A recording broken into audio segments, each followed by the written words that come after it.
Ideal solenoid के लिए बाहर मैग्नेटिक फील्ड जीरो है, अंदर मैग्नेटिक फील्ड हमने एम्पेयर सर्किटल लॉ को यूज करके डिराइव किया है कि हर जगह पर सेम होगी, म्यू नॉट एन आई की इक्वल होगी। एन का मतलब है सोलेनॉइड के लिए number of turns per unit length. Finite length की सोलेनॉइड के अंदर भी हम मैग्नेटिक फील्ड कैलकुलेट कर सकते हैं, लेकिन हर जगह पर नहीं, उसकी एक्सिस पर। तो किसी भी उस एक्सिस के किसी भी जनरल पॉइंट पर, मान लो ये वाला पॉइंट है, इस पॉइंट पर मैग्नेटिक फील्ड कितनी होगी? ये ऐसा पॉइंट है जो कि एक्सिस पर लाई कर रहा है। और सेकेंड, कि ये पॉइंट एंड से ना, सोलेनॉइड के एंड से थीटा 1 थीटा 2 एंगल बना रहा है। तो जो एक्सप्रेशन आता है वो बिल्कुल ऐसा आता है। क्या आता है गेस कर सकते हो? म्यू नॉट एन आई, ठीक है, upon 2 times sine theta 1 plus sine theta 2। अब चेक करते हैं, अगर थीटा 1 थीटा 2 इंफिनिटी हो गया तो ये आइडियल सोलेनॉइड हो जाएगा। मैग्नेटिक फील्ड का एक्सप्रेशन उतना ही आना चाहिए जितना आइडियल सोलेनॉइड के लिए।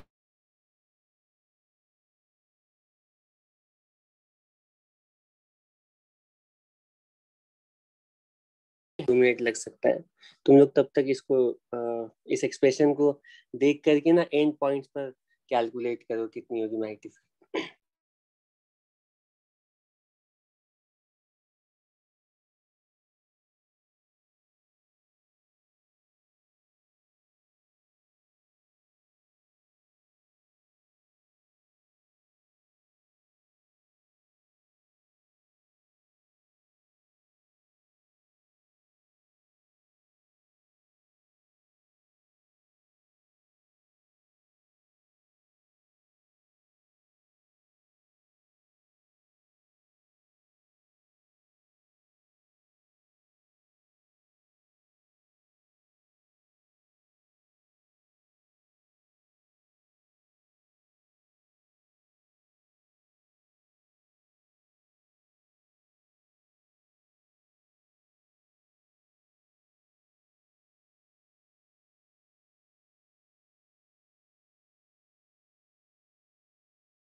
एक बॉल है।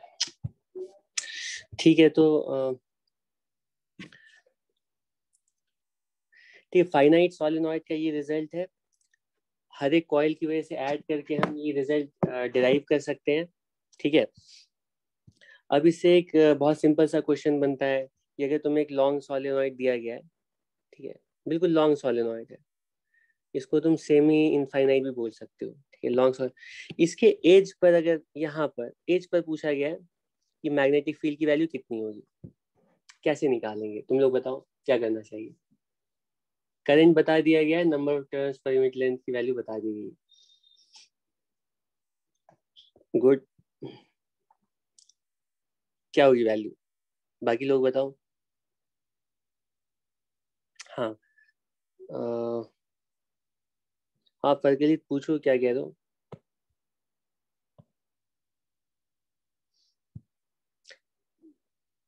ठीक, एक तरीका है कि हम इसको इनफाइनाइट, ये फाइनाइट वाले की जरूरत नहीं, इनफाइनाइट वाले रिजल्ट से भी हम पता लगा सकते हैं। इनफाइनाइट वाले रिजल्ट से कैसे पता लगाएंगे? जैसा सोलेनॉइड है ना, वैसा ही एक सोलेनॉइड इसके लेफ्ट में सेट कर देते हैं। ठीक है, अब अब हाँ मैं तुम्हें बता रहा हूँ प्रज्वलित, अभी ये वाला पॉइंट समझो। अगर ऐसा ही सोलेनॉइड बिल्कुल लेफ्ट साइड में कर देंगे ना, तो ये बिल्कुल इनफाइनाइट आइडियल सोलेनॉइड बन जाए। इसके हर पॉइंट पर हमें पता है कि total magnetic field mu naught N I है। ठीक है, तो जिस पॉइंट पर हमें मैग्नेटिक फील्ड पूछी गई है, वहां पर दोनों की वजह से मिला करके magnetic field mu naught N I है। असिमेट्री से दोनों की वजह से सेम होनी चाहिए, तो हाफ हाफ होगी। एक तरीका तो ये है, इसमें फाइनाइट वाला रिजल्ट नहीं यूज हो रहा है। लेकिन दूसरा है कि तुम फाइनाइट वाला भी रिजल्ट यूज करके थीटा वन को 0 कर दो, थीटा टू को 90 कर दो, तो भी तुम्हें पता चल जाएगा कि मैग्नेटिक फील्ड की value mu naught N I upon to के इक्वल है, जिसमें एन का मतलब है number of turns per unit length. ठीक है, ओके। इसके बाद फाइनल बॉडी है इसमें, कि अगर हमें मान लो ऐसा टोरॉइड दे दिया जाए, ठीक है, मतलब ये जो सोलेनॉइड था ना, उसको राउंड करके, इसको राउंड करके बिल्कुल इस तरह का टोरॉइड डोनट शेप बना देते हैं। ठीक है, तो इसके अंदर जो मैग्नेटिक फील्ड लाइंस है, ये तुम समझ सकते हो, अगर इस तरह से सोलेनॉइड है तो सोलेनॉइड कुछ इस तरह से मैग्नेटिक फील्ड लाइंस रहेंगी। अगर इनको टर्न करके वापस लगा देंगे ना, तो ये सारी फील्ड लाइन वापस सर्कुलेट करके अंदर ही एंड हो जाएंगी। ठीक है, अगर तुम्हें इस सोलेनॉइड सॉरी इस टोरॉइड के लिए पूछा जाए कि हर जगह पर मैग्नेटिक फील्ड क्या होगी, ठीक है, मैं इसको ठीक है थोड़ा जल्दी बनाना चाह रहा हूँ। ठीक है, तुम लोग थोड़ा फिगर में थोड़ा ऐसे ही रफ बना रहा हूँ, लेकिन तुम्हें पता है कि ये क्या है, तो ये इसमें इस तरह से टूर है। तो इसके अंदर जो मैग्नेटिक फील्ड लाइंस है ना, अंदर ही बिल्कुल ट्रैप हो जाती हैं सारी, बाहर मैग्नेटिक फील्ड एग्जिस्ट ही नहीं करेगी। वो तुम थोड़ा गेस करके कह सकते हो कि टोरॉइड के अंदर जो फील्ड लाइंस थी, अगर उन सबको हम टोरॉइड के एंड को हम ऐसे ज्वाइन कर देंगे, तो जो फील्ड लाइन बाहर सर्कुलेट कर रही थी ना, मैग्नेटिक फील्ड है तो उसको तो सर्कुलेट करना है, वो लूप में ही एग्जिस्ट करेंगे। अगर ऐसे ज्वाइन करेंगे, सारी फील्ड लाइन अंदर ट्रैप हो जाएंगे, बाहर मैग्नेटिक फील्ड बिल्कुल जीरो होगी। ठीक है, मैथमेटिकली भी प्रूव कर सकते हैं। अगर बाहर वाले इस पॉइंट पर मैग्नेटिक फील्ड कैलकुलेट करने को कहा गया है, तो हम इसके अराउंड एक लूप, कुछ इस टाइप का एम्पेरियन लूप डिसाइड करते हैं। ठीक है, और ठीक है, और सिमेट्री से बोलेंगे कि मैग्नेटिक फील्ड की जो डायरेक्शन होगी ना, वो रेडियल नहीं होगी, टैंजेंशियल होगी। ठीक है, लाइन इंटीग्रल की वैल्यू डेफिनेशन से ना बी टाइम्स 2 पाई आर के इक्वल आएगी, लेकिन एम्पेयर सर्किटल लॉ से ये 0 आएगी। क्यों? क्यों बताओ? अगर प्रॉपरली हम इस टोरॉइड को ड्रॉ करेंगे, ठीक है, मतलब बोर्ड के प्लेन में जो टोरॉइड का पार्ट है, अगर उसको ड्रॉ करेंगे, ठीक है, बोर्ड के प्लेन में अगर टोरॉइड का पार्ट ऐसे ड्रॉ करेंगे,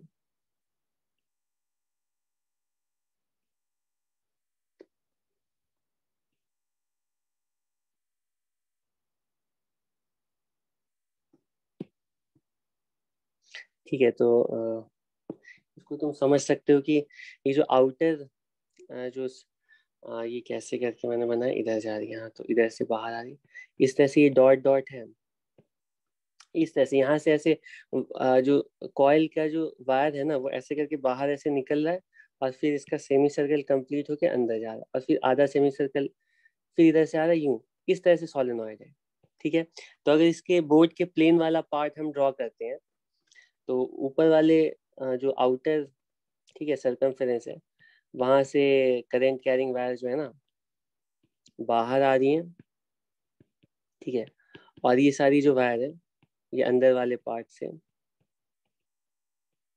ठीक है, ये वाला जो पार्ट है,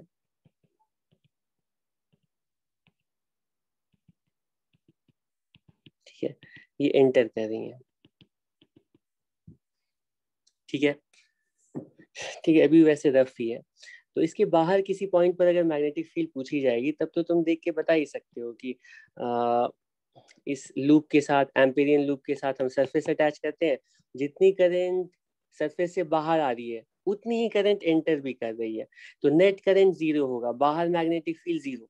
ठीक है, जितनी करंट, अगर हम अंदर के किसी पॉइंट पर मैग्नेटिक फील्ड निकालेंगे, फिर से एम्पेरियन लूप सेलेक्ट करते हैं, वो सिमेट्री से एम्पेरियन लूप कुछ ऐसा होगा, लाइन इंटीग्रल की वैल्यू b टाइम्स 2 πr, और इस लूप के अंदर से भी नेट करंट जीरो है। ठीक है, तो मैग्नेटिक फील्ड अंदर भी जीरो होगी। ठीक है, लेकिन टोरॉइड के अंदर किसी भी पॉइंट पर मैग्नेटिक फील्ड एग्जिस्ट कर सकती है। टोरॉइड के अंदर कोई पॉइंट लेंगे ना, ये मान लो पी पॉइंट है, वो यहीं पर सेलेक्ट करते हैं। मान लो इसके टोरॉइड के अंदर किसी पॉइंट पर हमें मैग्नेटिक फील्ड कैलकुलेट करनी है, यहाँ पर ये वाला पॉइंट पी, इस पी पॉइंट पर मैग्नेटिक फील्ड कैलकुलेट करना चाहते हैं। ठीक है, तो क्या करेंगे, एक एम्पेरियन लूप ड्रॉ करते हैं, एम्पेरियन लूप ड्रॉ करते हैं। अब यहाँ पे ना इसका एक इनर रेडियस है स्मॉल ए, आउटर रेडियस है, ठीक है, स्मॉल बी। ठीक है, तो लाइन इंटीग्रल की वैल्यू लिखेंगे b टाइम्स। ठीक है, और ये जो हमने एम्पेरियन लूप सेलेक्ट किया लेटेस्ट से, वो स्मॉल आर रेडियस का है। ठीक है, तो ये लिखेंगे b times 2 πr equals line integral की वैल्यू। ठीक है, लाइन इंटीग्रल की वैल्यू b टाइम्स 2 πr आएगी, और ये इक्वल होगा टोटल करंट के। लेटेस्ट से यहाँ पे total number of turns capital है, ये number of turns per unit length नहीं है, टोटल नंबर ऑफ टर्न्स है। ठीक है, तो हम एम्पेयर्स लॉ के अकॉर्डिंग बोलेंगे कि लाइन इंटीग्रल की value mu not times current enclose की इक्वल होगी, और वो करंट इनक्लोज की वैल्यू n टाइम्स i की इक्वल होगी। ठीक है, तो मैग्नेटिक फील्ड की जो वैल्यू है वो वैल्यू आ रही है म्यू नॉट, ठीक है, n upon 2 πr times i। ठीक है, और ये n अपॉन 2 πr जो है ये actually mu naught times n i के इक्वल है। एक मिनट, इसको ऐसे ही रहने दो, सॉरी।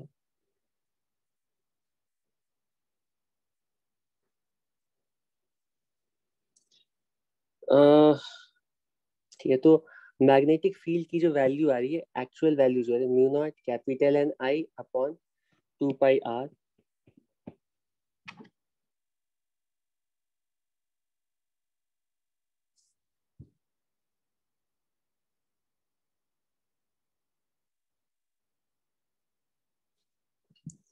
ठीक है, म्यू नॉट एन आई टाइम्स 2 πr अपॉन 2 πr। तो तुम देख सकते हो कि अलग अलग आर के लिए मैग्नेटिक फील्ड की वैल्यू अलग अलग आएगी, और टोरॉइड के अंदर मैग्नेटिक फील्ड की वैल्यू यूनिफॉर्म तो हो ही नहीं सकती है, क्योंकि यहाँ पे सर्कुलर मैग्नेटिक फील्ड लाइंस है, हर जगह पे मैग्नेटिक फील्ड की डायरेक्शन तो पहले से ही अलग है।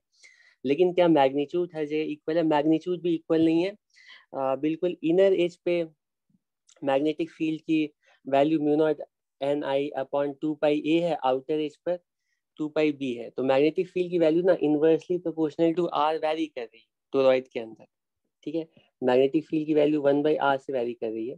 मैग्नीट्यूड की बात कर रहा हूँ, यहाँ पे मैग्नेटिक फील्ड थोड़ा ज्यादा स्ट्रांग है, यहाँ पे मैग्नेटिक फील्ड थोड़ा कम स्ट्रांग है, ठीक है, थोड़ा वीक है।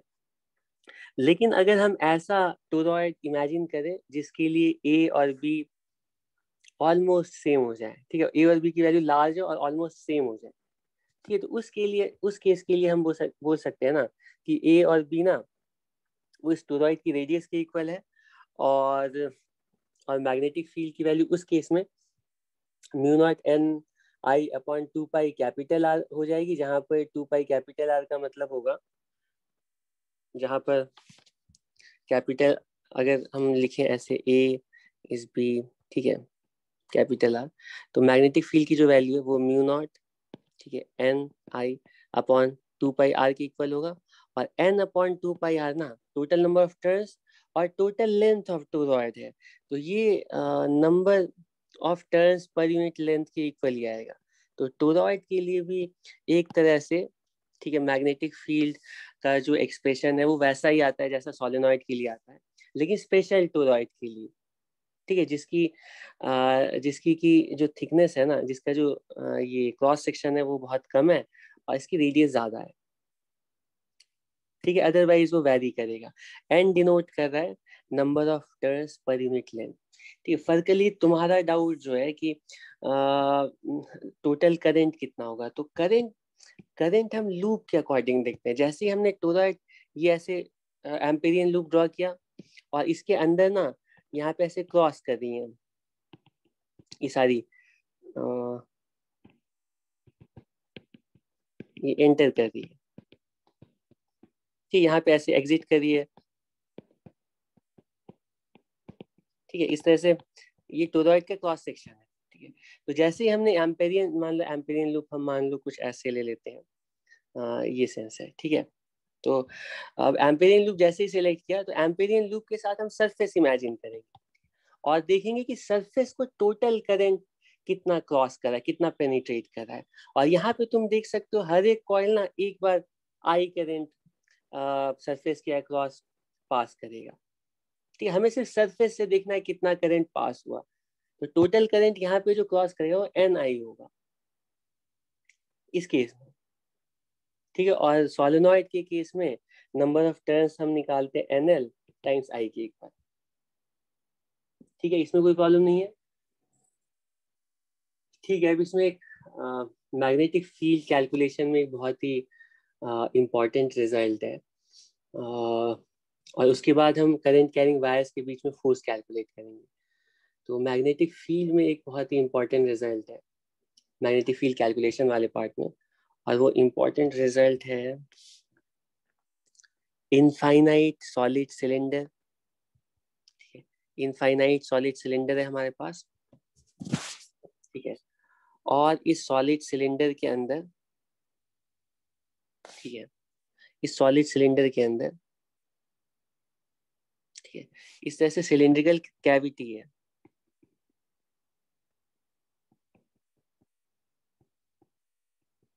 ठीक, इस तरह से सिलिंड्रिकल कैविटी है, ठीक है। कैविटी के अंदर मैग्नेटिक फील्ड हमें कैलकुलेट करनी है, ठीक, कैविटी के अंदर मैग्नेटिक फील्ड कैलकुलेट करनी है। तो ये जो मैग्नेटिक फील्ड वाला रिजल्ट यहाँ पर है, ये काफी इंटरेस्टिंग है। तो तुम लोग पहले इसको ट्राई करना, उसके बाद मैं कैलकुलेट करूंगा। हालांकि इससे पहले अगर तुम सोचोगे हमारे पास यूनिफॉर्म इलेक्ट्रिक फील्ड कैलकुलेट करने के क्या क्या रास्ते हैं, तो यूनिफॉर्म इलेक्ट्रिक फील्ड के लिए दो रास्ते हैं सिर्फ। या तो ये पैरेलल प्लेट बनाओ, ठीक है, सिग्मा अपॉन 2 एप्सिलॉन नॉट, ठीक है, और दो प्लेट रहेंगे तो सिग्मा अपॉन एप्सिलॉन नॉट।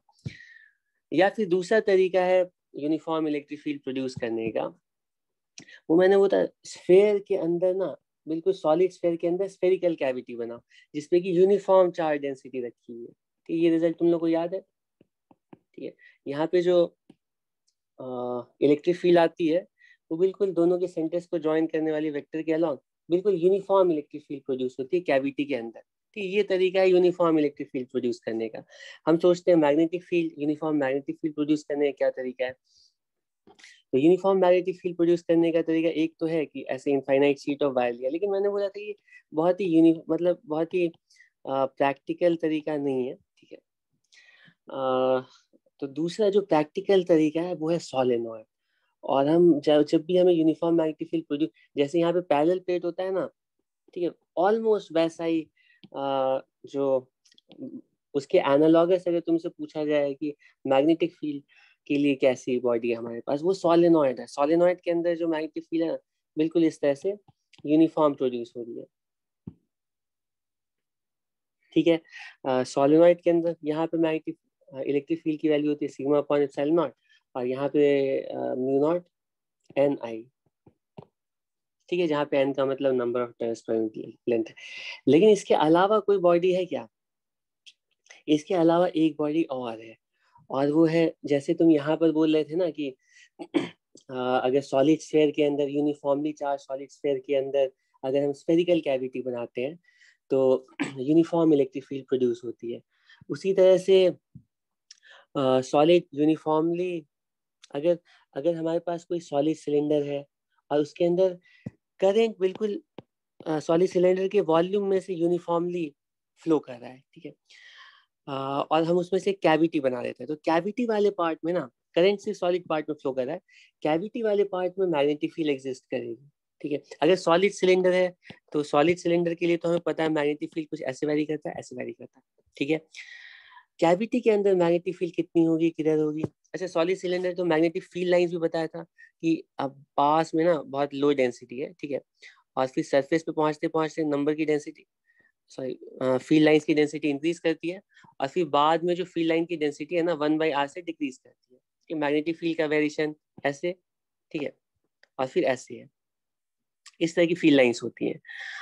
लेकिन इस कैविटी के अंदर फील्ड लाइंस कैसी होती हैं और कितनी होती हैं, ठीक है, तो ये तुम लोग ट्राई करना, ठीक है। जिस तरह से सॉलिड स्फीयर के अंदर बिल्कुल यूनिफॉर्म इलेक्ट्रिक फील्ड प्रोड्यूस हो रही है, ठीक है, हम लोग कैलकुलेट करेंगे कि इस सॉलिड सिलेंडर के अंदर भी बिल्कुल यूनिफॉर्म मैग्नेटिक फील्ड प्रोड्यूस होगी, ठीक है। और ये तुम लोग पहले ट्राई करना, उसके बाद मैं क्लास में, प्रोबेबली नेक्स्ट क्लास में कैलकुलेट करता हूँ। आज हम इसके बाद, ठीक है, आगे वाले पार्ट में चलते हैं। मैग्नेटिक फील्ड कैलकुलेट करना सीख लिया और फोर्स कैलकुलेट करना सीख, यही बॉडीज हैं, जितनी बॉडीज बताया ना उन्हीं में से मैग्नेटिक फील्ड कैलकुलेशन के क्वेश्चंस आ सकते हैं। तो एक स्ट्रेट वायर है, रिंग है, और रिंग के बाद, ठीक है, स्ट्रेट वायर और रिंग के बाद तुम्हें ये सोलेनॉइड, टोरॉइड, बस ये बॉडीज हैं, ठीक है। रिंग्स के साथ मतलब एम्पेयर सर्किटल लॉ को यूज करके तुम्हें कॉन्सेंट्रिक सिलेंडर्स के लिए भी मैग्नेटिक फील्ड पूछी जा सकती है, ठीक है, तो वैसे भी प्रॉब्लम्स तुम प्रैक्टिस कर लोगे, ठीक है। तो इसके बाद फाइनल पार्ट होता है कि फील्ड और फोर्स सीख गए हो तो दो करंट कैरिंग वायर के बीच में कितना फोर्स होगा। तो हम लोग दो इनफाइनाइट करंट कैरिंग वायर्स लेते हैं, ठीक है, और इनके बीच में फोर्स कैलकुलेट करते हैं। लेट अस से ये I1 है, ये I2 है, ठीक, इसमें करंट ऊपर जा रही है, इसमें करंट भी ऊपर जा रही है, दोनों में सेम डायरेक्शन में लेट अस से करंट है, ठीक है। करंट कैरिंग वायर है, एक दूसरे के बीच में फोर्स एक्सर्ट कर सकते हैं, कितना फोर्स एक्सर्ट करेंगे कैलकुलेट करना चाहते हैं, तो हम बोलेंगे पहले कि पहले वायर की वजह से दूसरे वायर के ऊपर फोर्स कैलकुलेट करते हैं, उतना ही दूसरे की वजह से पहले के ऊपर फोर्स एक्ट करेगा, ठीक है। कितना फोर्स एक्ट करेगा तो कैलकुलेट करना स्टार्ट करते हैं। तो हम पहली वायर की वजह से मैग्नेटिक फील्ड कैलकुलेट करते हैं, फिर उस फील्ड के प्रेजेंस में दूसरे वायर के ऊपर फोर्स कैलकुलेट करते हैं, ठीक है, स्टार्ट करते हैं। तो फर्स्ट वायर की वजह से जो मैग्नेटिक फील्ड लाइंस हैं वो कुछ ऐसी होंगी, ठीक, मैग्नेटिक फील्ड लाइंस है वो कुछ ऐसी होंगी, ठीक है, ठीक है। तो मैग्नेटिक फील्ड, हमें ये जो वायर है इस वायर पर मैग्नेटिक फील्ड कैलकुलेट करनी है, तो मैग्नेटिक फील्ड कितनी होगी और किधर होगी? सबसे पहले मैग्नेटिक फील्ड की डायरेक्शन, मैग्नेटिक फील्ड की डायरेक्शन, तो हम श्योर होकर के कह सकते हैं कि इन पॉइंट्स पर मैग्नेटिक फील्ड की जो डायरेक्शन होगी वो इनसाइड द प्लेन होगी, कुछ इस तरह से होगी, ठीक, इधर भी मैग्नेटिक फील्ड की जो डायरेक्शन है वो कुछ इस तरह से होगी, inside the plane of board. Magnetic field non uniform होगी, ठीक है, इनवर्सली प्रोपोर्शनल टू आर से वैरी करेगी, ठीक, इसी तरह से इधर और इधर भी। तो हम सोचेंगे मैग्नेटिक फील्ड तो प्रोड्यूस हो रही है, और जो सेकेंड करंट कैरिंग वायर है वो मैग्नेटिक फील्ड के प्रेजेंस में करंट कैरिंग वायर है। हमें पता है कि अगर मैग्नेटिक फील्ड के अंदर किसी करंट कैरिंग वायर को रखते हैं तो उस करंट कैरिंग वायर के ऊपर मैग्नेटिक फील्ड की वजह से फोर्स एक्ट करता है, और वो फोर्स कितना होता है पता है? वो फोर्स होता है F = I L cross B। किसी भी जनरल शेप के लिए ये करंट होता है, सॉरी ये फोर्स होता है, फोर्स की डायरेक्शन किधर होती है, एल क्रॉस बी के अलावा। मैग्नीट्यूड कितना होता है, वो एल क्रॉस बी के मैग्नीट्यूड के अकॉर्डिंग होता है। तो तुम सोचोगे ऑब्वियसली जितनी ज्यादा लेंथ होगी ना उतना ज्यादा फोर्स एक्ट करेगा, तो टोटल फोर्स तो इन्फिनिटी होगा, इनफाइनाइट लेंथ की वायर है, इनफाइनाइट फोर्स एक्ट करेगा। तो हम लोग क्या करते हैं ना, इसमें से किसी भी एल लेंथ के लिए फोर्स कैलकुलेट करते हैं या यूनिट लेंथ के लिए, जैसा तुम्हें सही लगे।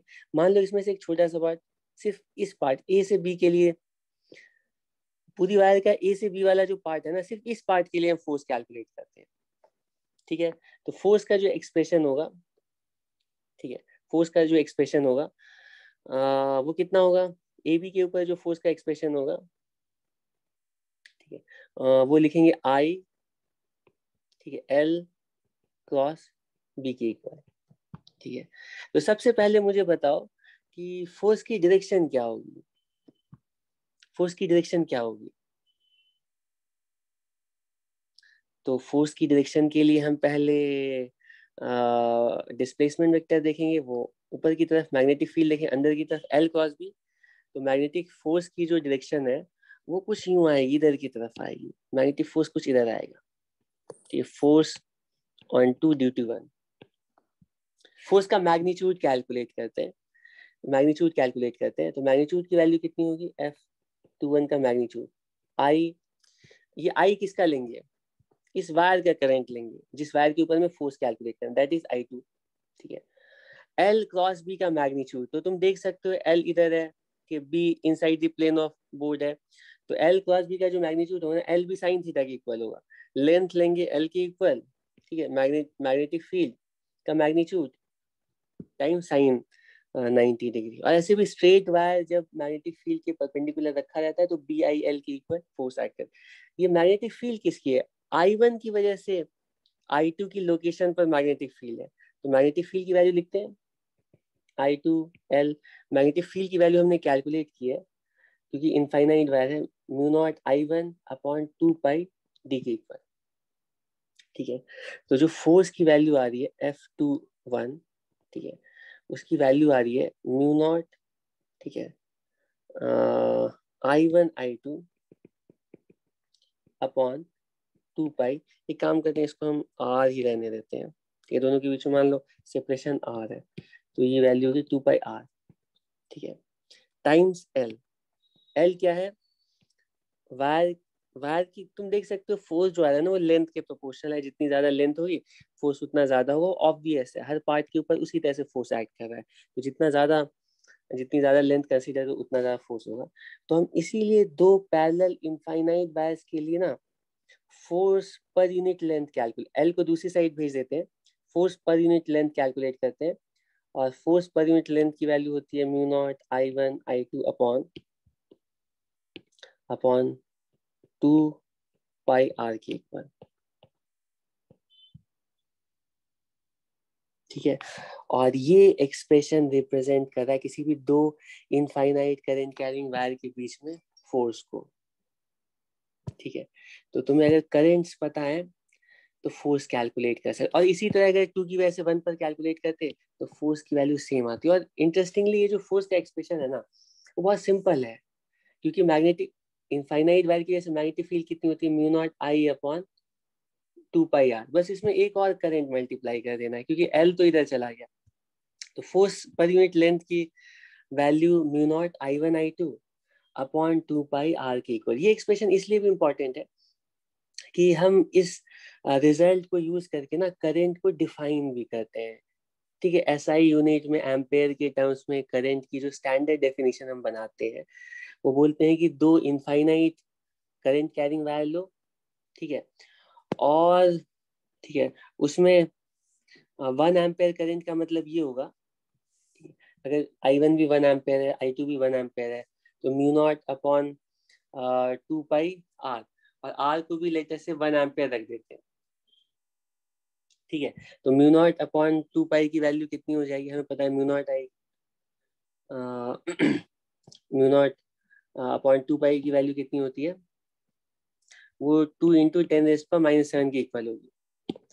तो हम बोलते हैं कि वन एम्पेयर वो करेंट है, ठीक है, वन एम्पेयर वो करेंट है जो कि अगर दो current carrying wires parallel current carrying wires में पास हो रहा हो 1 मीटर अपार्ट रखे हुए, तो उनके बीच में 2 × 10⁻⁷ न्यूटन का फोर्स एक्ट कर रहा हो पर यूनिट लेंथ।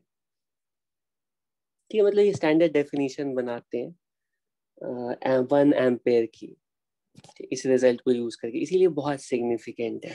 अब आ जाते हैं डायरेक्शन के ऊपर। F21 की वैल्यू इधर है, F12 की वैल्यू इधर है। अगर मान लो करंट एक वायर में करंट रिवर्स कर देते हैं, तो ऑब्वियसली मान लो I2 इधर होता तो मैग्नेटिक फील्ड तो इधर ही होती है, लेकिन करंट की डायरेक्शन की वजह से फोर्स ऑपोजिट हो जाती है। ऑब्वियस है कि ये थोड़ा सा देखने में थोड़ा मतलब अनयूजुअल लग रहा है, क्योंकि चार्जेस के लिए हम पढ़ते हैं कि लाइक चार्जेस रिपेल करते हैं, अनलाइक अट्रैक्ट करते हैं। यहाँ पे अगर सेम डायरेक्शन में करंट है तो अट्रैक्ट होंगे, या सेम डायरेक्शन में चार्जेस जा रहे, ये भी जा रहा है, ये भी जा रहा है, इनके बीच में अट्रैक्शन होगा। ठीक है, और ऑपोजिट डायरेक्शन में अगर करंट है तो रिपल्शन होगा। ठीक है, इसको यूज करके करके बहुत सारे क्वेश्चंस बनाए जा सकते हैं। न्यूट्रल कौन है? हाँ, न्यूट्रल तो है, लेकिन मैग्नेटिक फोर्स तो एक्ट करेगी ना, क्योंकि दोनों मैग्नेटिक फील्ड प्रोड्यूस करेंगे, एक्सपीरियंस करेंगे। इसमें इलेक्ट्रिक फोर्स थोड़ी कह रहा हूँ, वायर्स में मैं कह रहा हूँ अभी तुम जाकर के एक्सपेरिमेंट करना, अगर तुम्हें थोड़ा डाउट है तो मैं कह रहा हूँ तुम क्या करना ना, जो डीसी बैटरी तुम्हें लेनी पड़ेगी, एसी में तो करंट की डायरेक्शन चेंज हो रही है, तो तुम ऐसे करके ना इस तरह से एक एक मतलब एक वायर को यहाँ पर रखना और दूसरे वायर को यहाँ पर रखना। ठीक है, और दोनों में सेम डायरेक्शन में करंट पास, जैसे ऑन करोगे ना, ये इधर ऐसे करके ना ये दोनों पास आकर के गिर जाएंगे। ठीक है, और अगर ऑपोजिट डायरेक्शन में करंट रखोगे तो ये रिपेल करेंगे, ये वाला पार्ट जो है ना इधर जाएगा, या अगर तुम इसको होल्ड करके रखे हो तो पता है क्या होगा कि मैं टॉप व्यू ड्रॉ करता हूँ। अगर तुम इसको होल्ड कर, ये दो वायर से पहले स्ट्रेट है, ठीक है, अगर दोनों में जैसे ही तुम करंट पास कर तो यहाँ पे अगर फिक्स करके रखे हो यहाँ बीच बीच में, तो इनके बीच में अट्रैक्शन होगा। ऐसे कर वायर की शेप जो है ना कुछ देर में ऐसे बेंड होगा, तो यूं ऐसे हो जाएगी, ऐसे हो जाएगी। ठीक है, इधर हो जाएगी, इधर हो जाएगी। ठीक है, कुछ वायर्स ऐसे हो जाएंगी। और अगर दोनों में अपोजिट डायरेक्शन में करंट है तो वायर्स की शेप कुछ ऐसे हो जाएगी। ठीक है, ऐसे हो जाएगी। ठीक है, मैं तो प्रेफर करूंगा कि तुम लोग जो है ना इसको परफॉर्म करना, इनको अगर फिक्स करके रखेंगे तो करंट कैरिंग वायर्स के बीच में ऑब्वियसली मैग्नेटिक फोर्स एक्ट करेगा। ठीक, क्योंकि ये मूविंग चार्जेस है अंदर। ओके, तो इससे भी रिलेटेड बहुत सारे क्वेश्चंस होते हैं, तो ठीक है तुम कैलकुलेट कर सकते हो। इसमें सबसे पहले टाइप का तो क्वेश्चन ये होता है कि मान लो दो वायर्स हमें दी थी, ठीक है, इसमें आई करंट है, इसमें 2I करंट है। इसमें बोला गया है कि थर्ड वायर हमें कहाँ पर रखना चाहिए और उसमें कितना करंट होना चाहिए जिससे कि कंप्लीट सिस्टम इक्विलिब्रियम में आ जाए। कैसे कैलकुलेट करेंगे? ये मान लो L है, कंप्लीट सिस्टम इक्विलिब्रियम में आ जाए, कैसे कैलकुलेट करेंगे?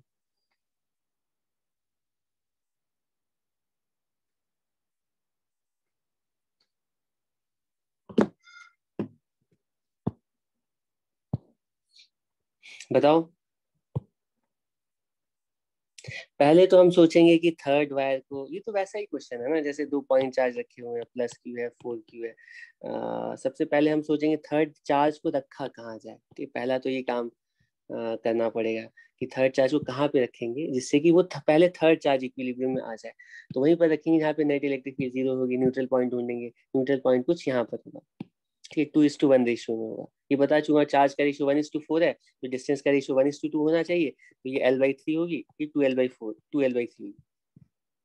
अब ये चार्ज कितना होगा, तो हम किसी एक चार्ज के ऊपर ना फोर्स बैलेंस करते हैं। तो फोर्स बैलेंस करने के बाद, ठीक है, फोर्स बैलेंस करने के बाद किसी एक इनमें से किसी एक चार्ज के ऊपर, मतलब स्मॉल की वैल्यू उतनी होनी चाहिए जिससे कि ए और बी के ऊपर भी नेट फोर्स 0 हो जाए। तो तुम ए के ऊपर पहले बी की वजह से फोर्स निकालते हो, ए के ऊपर स्मॉल की वजह से फोर्स निकालते हो, बैलेंस करते हो। ठीक, कुछ इसी तरह का है। सबसे पहले तो हम वो पॉइंट्स निकालेंगे जहां पे मैग्नेटिक फील्ड 0 हो जाए। ठीक, अगर सेम करंट होता ना, अगर सेम करंट होता तब तो इसका सेंट्रल लाइन होता जहाँ पे मैग्नेटिक फील्ड 0 है, क्योंकि जो पहली वाली वायर है वो राइट साइड में अंदर की तरफ मैग्नेटिक फील्ड प्रोड्यूस कर रही है, ठीक है, और जो दूसरी वाली वायर है वो लेफ्ट साइड में बाहर की तरफ मैग्नेटिक फील्ड प्रोड्यूस कर रही है, ठीक है। तो दोनों ऑपोजिट तो है मैग्नेटिक फील्ड की डायरेक्शन, तो इसमें से एग्जैक्टली कहाँ पर मैग्नेटिक फील्ड बैलेंस होगी, तो वो क्योंकि करंट अलग अलग है, अच्छा तुम गेस कर सकते हो वो पॉइंट किधर होगा, वो आई के पास होगा या 2i के पास होगा, वो पॉइंट जहाँ पे मैग्नेटिक फील्ड बिल्कुल 0 है, ठीक, वो आई के पास होगा, वो ये वाले लाइंस होंगे। और तुम ठीक, क्योंकि तुम देख सकते हो मैग्नेटिक फील्ड जो है ना, mu naught I upon r ऐसे होता है, mu naught 2 pi I upon r. तो करंट के रेशियो में ही डिस्टेंस का रेशियो होना चाहिए, करंट को डबल करेंगे डिस्टेंस को भी डबल करना पड़ेगा, तभी मैग्नेटिक फील्ड दोनों की वजह से सेम रह पाएगी। तो न्यूट्रल पॉइंट के लिए ना हम बोलेंगे कि करंट अगर 1:2 है तो डिस्टेंस भी 1:2 होनी चाहिए। तो ये वाली जो डिस्टेंस है ना वो L/3 होगी, और ये वाली डिस्टेंस 2L/3। इन सारे पॉइंट्स पर मैग्नेटिक फील्ड बिल्कुल 0 है। अगर यहाँ पर हम किसी थर्ड वायर को ला करके रखते हैं, ठीक, उसमें करंट किधर भी ऊपर और नीचे हो, नेट फोर्स थर्ड वायर के ऊपर 0 एक्ट करेगा। लेकिन हमारी कंडीशन है कि थर्ड वायर नहीं, अगर ये थर्ड वायर नहीं है तो ये दोनों वायर अपने आप अट्रैक्ट होकर के पास आकर के ठीक है स्टिक कर जाएंगे। लेकिन अगर हमसे पूछा गया कि थर्ड वायर में करंट कितना होना चाहिए जिससे कि ये तीनों वायर्स इक्विलिब्रियम में आए, कैसे कैलकुलेट करेंगे? तो पहले तो डायरेक्शन सोचेंगे, तो डायरेक्शन के लिए मैग्नेटिक फील्ड देखने की जरूरत नहीं है, क्योंकि पैरेलल वायर्स के बीच में हमें फोर्स निकालना आता है, ठीक है। फोर्स कैसे कैलकुलेट करते हैं, जब सेम डायरेक्शन में करंट है तो अट्रैक्टिव, ऑपोजिट में रिपल्सिव। तो तुम्हें पता है, ये मान लो फर्स्ट है, सेकेंड है, थर्ड है, तो फर्स्ट के ऊपर जो फोर्थ की वजह से करंट है, सॉरी थर्ड की वजह से जो करंट है वो तो अट्रैक्टिव है, ठीक है। तो थर्ड की वजह से फर्स्ट के ऊपर जो करंट होना चाहिए दैट शुड बी रिपल्सिव, ऐसा तभी होगा, ठीक है, मतलब इन दोनों के बीच में रिपल्सिव तभी होगा जब करंट ऑपोजिट हो। तो थर्ड में जो करंट है ना वो ऐसे होगा, आई स्मॉल आई के इक्वल। कितना होगा, तो F13 कैलकुलेट करो, 12 कैलकुलेट करो और इक्वेट कर दो, तो कितना होगा गेस कर सकते हो? कि मुझे तो दिख रहा है, तुम लोग बताओ कितना होना चाहिए। गुड, 2i/3 के इक्वल होनी चाहिए, ठीक, करंट की वैल्यू जो आ रही है। ऑब्वियसली ये करंट पास है ना, तो हम देखो, ये हमारा वायर है, इसके ऊपर वायर नंबर 3 और वायर नंबर 2 दोनों को सेम फोर्स एक्सर्ट करना है। तो तुम देख सकते हो कि वायर नंबर 2 है, वायर नंबर 2 जो है वो दूर है, तो पास वाला जो वायर है ना, ठीक, उसमें करंट कम रखना पड़ेगा, ठीक है। पास वाले वायर में कम करंट होकर के वो दूर वाले के ज्यादा करंट की फोर्स को बैलेंस करेगा। ये वैल्यू तुम सॉल्व करके चेक कर लो, ये 2i/3 आएगी। और इसमें और बहुत सारे क्वेश्चन बनाए जा सकते हैं, जैसे कि ये मान लो दोनों ऑपोजिट डायरेक्शन में करंट दे दिया गया है, ठीक है, ये आई है, इधर की तरफ 2i है। अब पूछा जा रहा है कि थर्ड वायर कहाँ रखेंगे, और थर्ड वायर कहाँ पे रखेंगे, और उसमें करंट कितनी होगी, किस डायरेक्शन में होगी।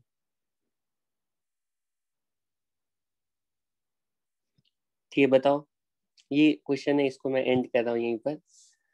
इसका आंसर बता दो तुम लोग, ठीक है, इसमें मुझे ज्यादा टाइम नहीं लगना चाहिए, तुम्हें ज्यादा टाइम नहीं लगना चाहिए। कहाँ पर होगा बताओ, लेफ्ट में कहाँ पर? थर्ड वायर कुछ ना, तुम लोग ट्राई करना, बिल्कुल यहाँ पर होगा, ठीक है। और ये जो डिस्टेंस होगी ना, ये भी एल के, सॉरी डी के इक्वल होगी। करंट की डायरेक्शन क्या होगी, तो करंट की डायरेक्शन तुम सोचोगे इसके ऊपर नेट फोर्स 0 करने के लिए, इसमें भी इधर ही करेगी, क्योंकि ये इसको ये वाला जो वायर है ना, ये इसको रिपेल कर रहा है, तो इसको भी रिपेल करना पड़ेगा, तभी इक्विलिब्रियम होगा। रिपेल करने के लिए इसमें भी करंट डाउनवर्ड होगी, और कितनी करंट होगी, सेम डिस्टेंस है तो वो 2i के इक्वल होगी। इस तरह के बहुत सारे क्वेश्चन बनाए जा सकते हैं। तो तुम इसको सॉल्व कर लोगे खुद।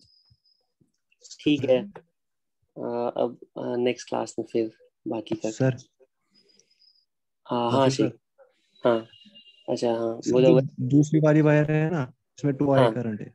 हाँ सर हम इक्विलिब्रियम की कंडीशन इसके लिए देखते हैं ना, हमें कैसे पता है हाँ वो भी इक्विलिब्रियम में है, टू हाँ, आई ये वाली? मैंने चार्जेस के लिए बहुत डिटेल में एक्सप्लेन किया था। ठीक है, मेरा क्लेम ये है कि अगर हम सिर्फ फर्स्ट वायर के ऊपर इक्विलिब्रियम की कंडीशन लगाते हैं, फर्स्ट वायर को इक्विलिब्रियम में रहने के लिए 2i करंट निकाल रहे हैं, ठीक है, तो मेरा क्लेम ये है कि 2i की वजह से ना, ये जो थर्ड वायर सेकेंड वायर है ये भी 100% इक्विलिब्रियम में रहेगा। और इसको इसको हम मतलब तुम्हें वेरीफाई करने की जरूरत नहीं, सिर्फ थर्ड लॉ से प्रूव कर सकते हैं। इसको तुम ट्राई करना, ठीक है, सोचना। ये मैं चार्ज के बारे में, जब चार्ज, अगर तुम्हें याद नहीं, ये अगर ये ऐसे करके चार्ज था, प्लस क्यू था मान लो, ये -4 क्यू है, इसके लिए थर्ड चार्ज कहाँ पर रखेंगे? कि थर्ड चार्ज कहाँ पे रखेंगे? वो कुछ इधर रखना पड़ेगा, ठीक, इधर रिपल्शन अट्रैक्शन, ये है ना, इधर ही रखना पड़ेगा ना, और कोई पॉसिबिलिटी नहीं है। तो ये डिस्टेंस कितनी होगी? तो ये डबल है ना, अगर तो ये बिल्कुल सेम डिस्टेंस पर आएगा। ये वैसा ही केस हो गया। वैसे रेडी है, इसको डी पर रखना पड़ेगा, और अगर डी पर रखा गया है तो ये जो चार्ज होगा ये -4 की भी रखना पड़ेगा, ठीक है, तभी ये वाला जो चार्ज है वो इक्विलिब्रियम में आएगा। ठीक है, तो तुम एक के लिए इक्विलिब्रियम देख सकते हो, अब इसको भी देखोगे ना, ये भी इक्विलिब्रियम में होगा, ठीक है, और इसको हम थर्ड लॉ से प्रूव कर सकते हैं। ठीक है, तुम प्रूव करना, इसको ट्राई करना, तुम इस केस के लिए करना, इसको छोड़ो, मैं कह रहा हूँ इसको +4 की रहने दो, ठीक है, और इसके बीच में हम कहाँ पर रखेंगे? ये 1:2, यहाँ पर हमारा थर्ड चार्ज आएगा स्मॉल क्यू, और स्मॉल क्यू की वैल्यू कितनी आएगी पता है? 4 है, और ये डिस्टेंस 1/3 9, ये चार्ज होगा -4 की/9 के इक्वल होगा, ठीक है। इस चार्ज के लिए तुम इस फर्स्ट, मतलब इसको ए नाम दे देता हूँ, ए और बी, ठीक है। सी के इक्विलिब्रियम के लिए तो हम तुम्हें पोजीशन पता चल गई कि वो L/3 और 2L/3 पर होगी, ठीक है। अब सी पर चार्ज कितना होगा, उसके लिए ए को इक्विलिब्रियम में लाते हैं, तो ए को इक्विलिब्रियम में लाने के लिए पता चलता है सी पर जो चार्ज है ना वो 4q/9 होगा, ठीक है। मैं कह रहा हूँ कि अगर ए इक्विलिब्रियम में है तो बी भी 100% इक्विलिब्रियम में होगा, ठीक है। ए के ऊपर फोर्स क्या होगा? Force on A due to C, और इसके ऊपर फोर्स कितना होगा? Force on A due to B, ठीक है। तो मैं कह रहा हूँ अगर ये दोनों सेम है फोर्सेस, तो ये बी ऑटोमेटिकली इक्विलिब्रियम में होगा। क्यों बताओ? इसके ऊपर इधर की तरफ फोर्स कितना होगा? Force on B due to A, और इधर की तरफ फोर्स कितना होगा? Force on B due to C, ठीक है। तो अगर ये दोनों इक्वल है, जो कि है क्योंकि ए इक्विलिब्रियम में है, तो ये दोनों भी इक्विलिब्रियम में होंगे। क्यों पता है? क्यों? क्यों? क्योंकि ये दोनों तो इक्विलिब्रियम, ये दोनों फोर्स बिल्कुल सेम होने चाहिए, क्योंकि सी के ऊपर टोटल फोर्स इक्वल है, क्योंकि सी पहले ही हमने इक्विलिब्रियम में सेट कर लिया है। ठीक है, चलो अब नेक्स्ट क्लास में हम डिस्कस करेंगे।